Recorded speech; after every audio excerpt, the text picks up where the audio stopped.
time to rebuild Russ CAMERER'S SEYDEL Symphony 16.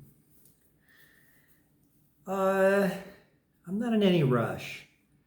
There's a lot to do here that has to be done properly. I'm going to go over some small points for you.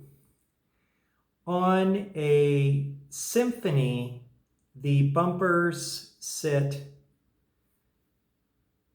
on this piece here that goes right through the comb, and then that screws into the mouthpiece from the underside. And I'm looking at these bumpers and I'm saying that they have some wear. And the easiest thing for me to do is to simply flip them around and get the fresh bumper up here at the top.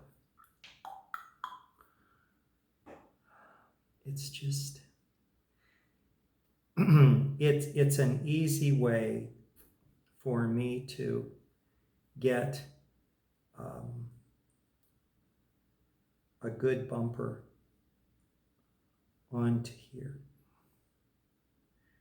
Now, these have a rubber sealing gasket, and anytime you have a rubber gasket like that, it should have a teeny bit of Hetman's light bearing and linkage oil number 13 Hetman's. So I can lubricate this now, see? I'll lubricate the whole thing.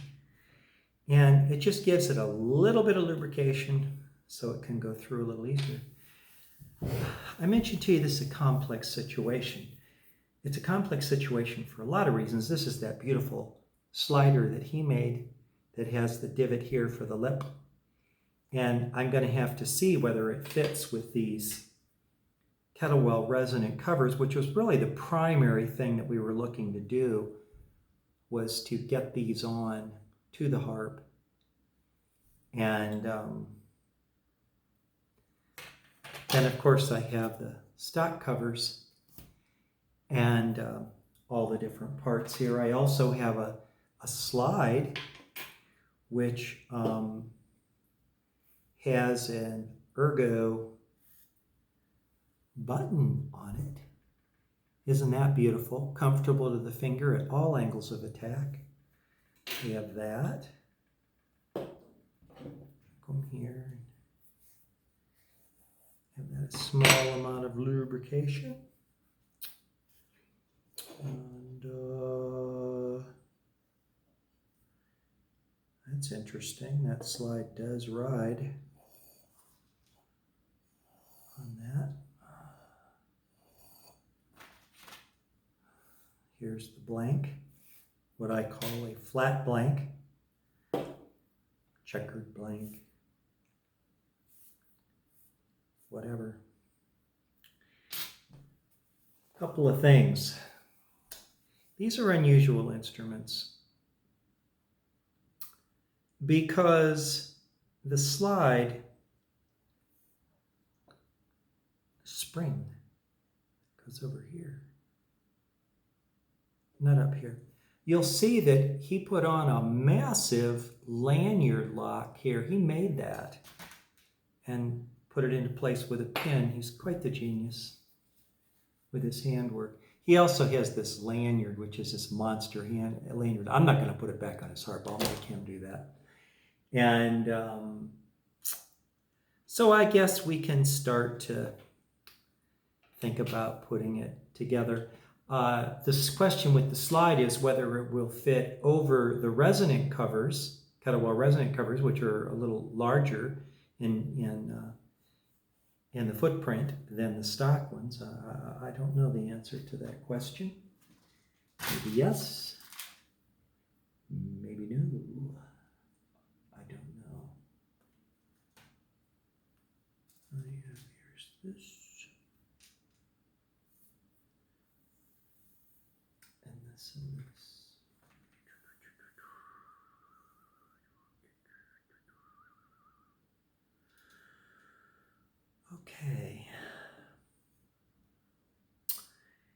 Now it's an, don't forget when the slide comes in, we'll be putting that in like that. I think a good place to start on this rebuild is to put on the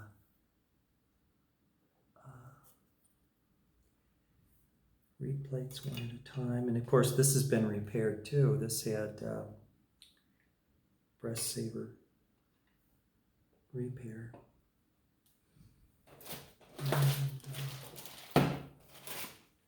So like I say, this has got more going on than your typical rebuild. A lot of issues, and that's why I'm going to take my time. I'm not in a rush.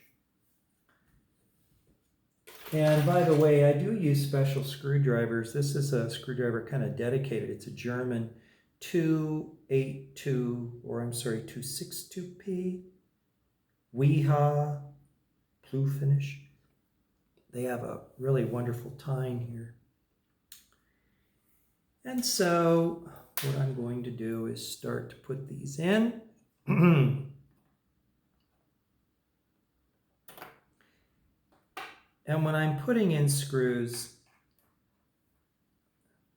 you'll note that I turned to the left until I heard a click. And that means that the threads of the screw that are steel have cleared the threads of the aluminum comb. Why is this important? Because you can strip out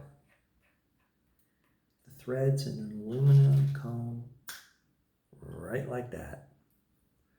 All you have to do is get them started in the wrong place. But if I back it around to the left, I don't have that problem. Now you'll notice that I'm not putting these in very hard. I don't. I just put them in gently. For now, I'll come back in and give them the proper tension.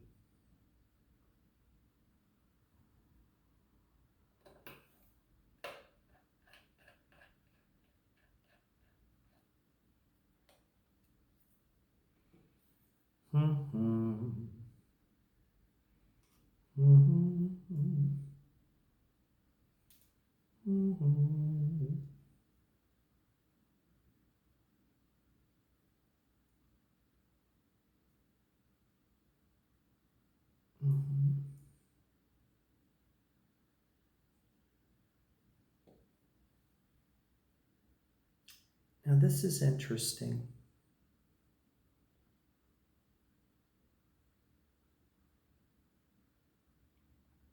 It looks like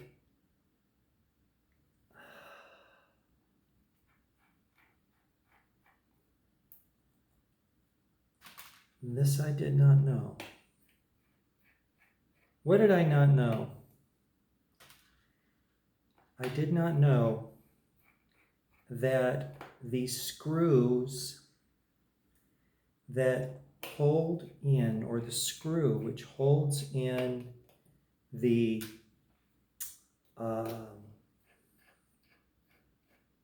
slide spring, sits underneath the reed plate and has to be, it looks like it has to be put into place.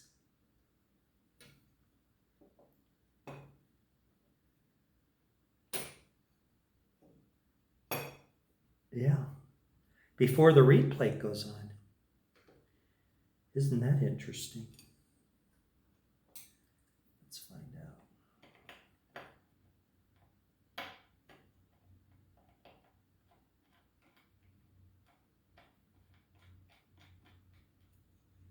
Yeah. Okay. Isn't that intriguing? I guess so. So I come in like this. Like this. Put this in like this.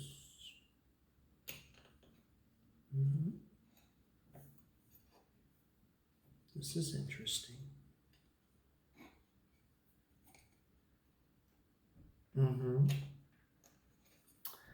This is not an easy install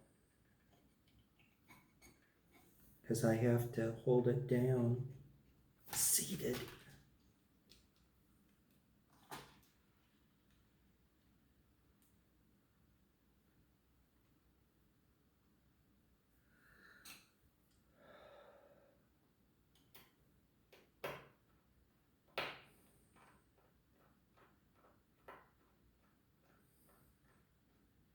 See, I would have thought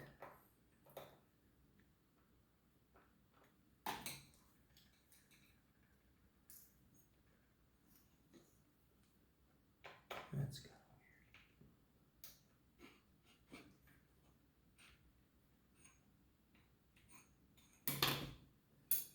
That's interesting.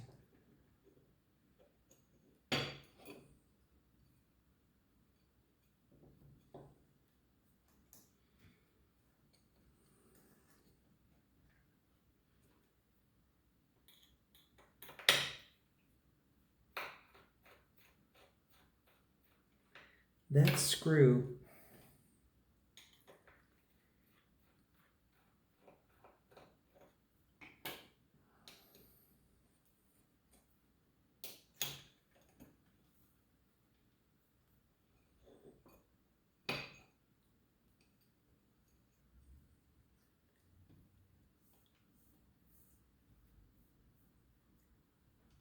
just didn't seat in there the way I would have wanted.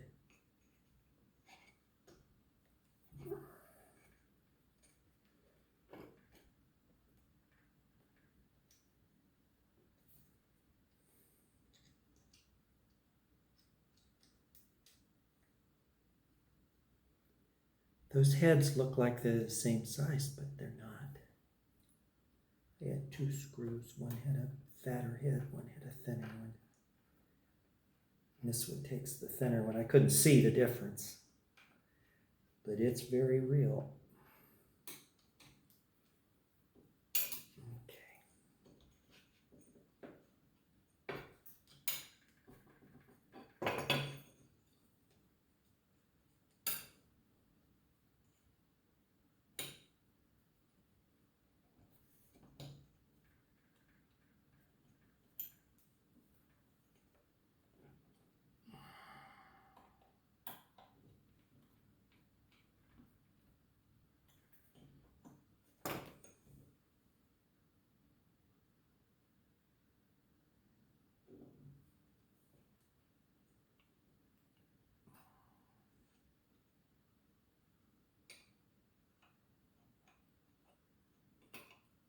I guess I could have done it that way.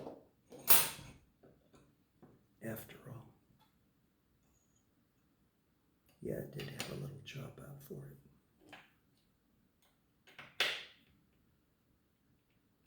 That's good. Well, all that was wasted effort because it did have a chop out. Oh well. Not the end of the world. You know, if you go slow and you're gentle, even if you make a little mistake, nothing's damaged, doesn't really matter. You just can't get upset about little stuff that doesn't work out quite the way you want. Like that had a cutout in the slide for that screw. I just didn't pick it up. And I tried to put it in without the reed plate in place, which, you know, doable, but no problem.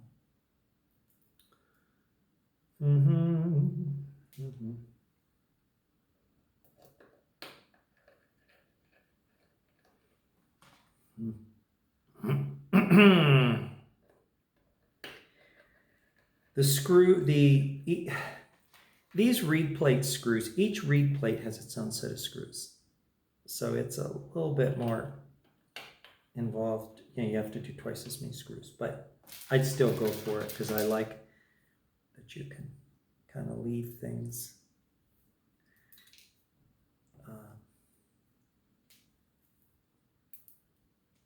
You can leave one reed plate on when you're working on the other one.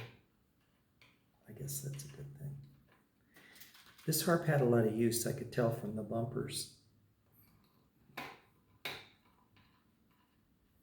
Okay. Now,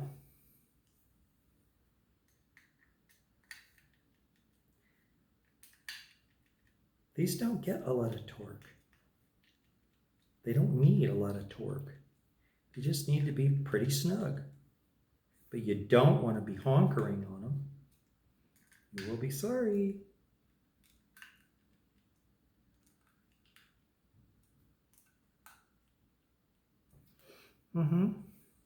Great. Now, I do have another problem, which I can see now, which is this screw here is what holds in place the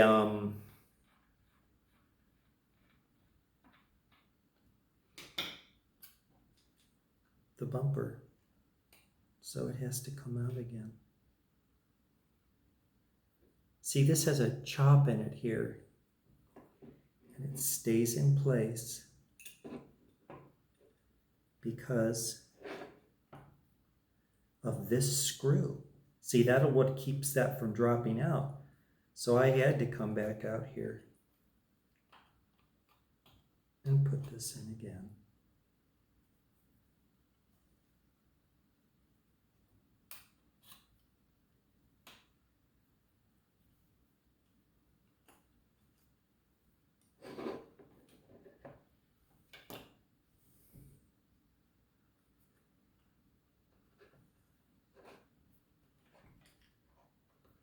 And then to push it in, I have to use a cloth or it'll hurt my finger. And I don't want to use something heavier duty.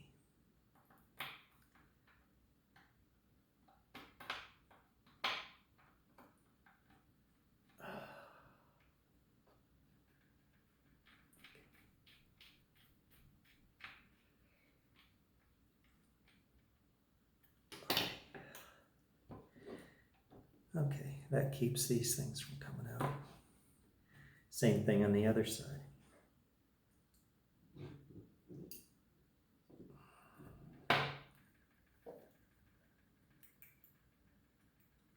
little bit more oil in here. There we go.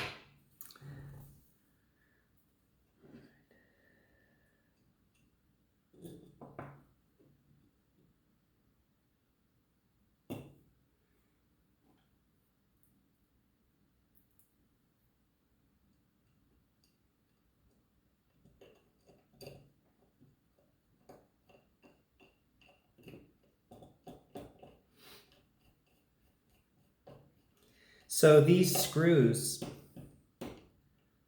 are what keep the mouthpiece screws from falling out. See? It's kind of interesting, isn't it?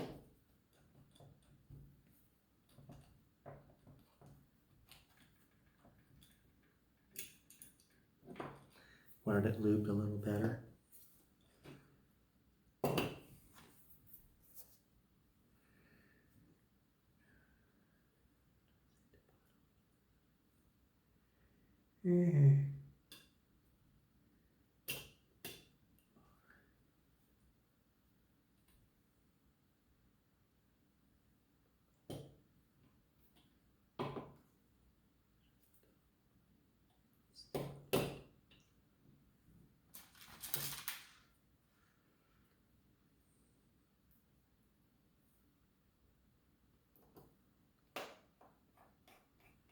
I'm going to go ahead and restart the camera. This video's too long.